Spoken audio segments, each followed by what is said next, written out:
Kayo na lang daw ni Catherine. Pareho naman kayong single.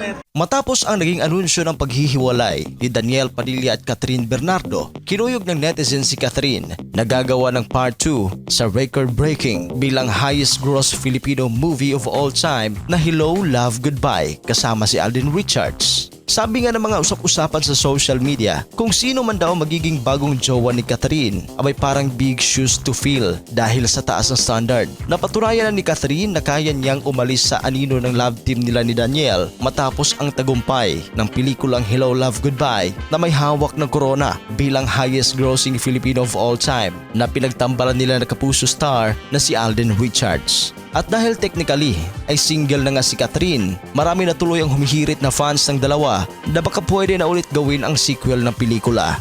Ayon pa sa netizens, baka pwede na raw ituloy ang pag-iibigan nila Joy Marie Fabregas at Ethan Del Rosario sa pelikula na Hello, Love, Goodbye Part 2. Dagdag pa ng netizens, since wala namang napapabalitang karelasyon si Alden, baka raw sila talaga ang nakatadhana sa isa't isa. Lalo pat una na nabuwag ang tambalan nila ni Maine Mendoza na Aldab. Pero ang kinaiba nga lang, hindi naging magjowa in real life sina Alden at Maine. Ngayon nga ay Mrs. Arjo Atayde na. Base sa datos ng Wikipedia, noong 2018, highest gross film ang The House of Us ng Katniel na may kita na 810 million pesos. Samantala noong taong 2019, nang pinagtambal si Alden kay Catherine, naungusan ang income ng Katniel sa Hello, Love, Goodbye na pinagbibidahan ni Alden at Catherine na pumalo sa 881 million pesos. Wala pang tugon, reaksyon at pahayag sina Catherine at Alden at ang kani-kanilang networks tungkol dito. Samantala, ingat na ingat naman ang Asia's multimedia star na si Alden Richards sa pagbitiw ng salita ng tanungin tungkol sa paghihiwalay ni na Catherine Bernardo at Daniel Padilla. Natanong kasi ang award-winning kapuso mati ni Idol kung ano ang naging reaksyon niya sa breakup ng isa sa pinakasikat na tambalan sa Philippine showbiz. Sa naganap na press con para sa entry ni na Alden at Sharon Cuneta sa Metro Manila Film Festival 2023 na Family of Two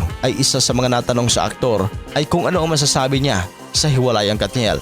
Anya medyo mainit pa sa ngayon ang issue at ayaw na niya makisali pa dito. Baka mabash pa siya ng mga tao.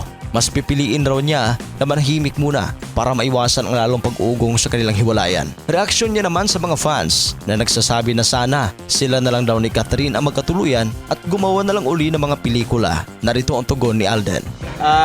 Kayo na lang daw ni Catherine. Pareho naman kayong single. Ako po, parang respeto ko na lang po sa kanilang dalawa if I just keep quiet po with this issue. Pero tingnan na lang po natin kung ano magiging turnout.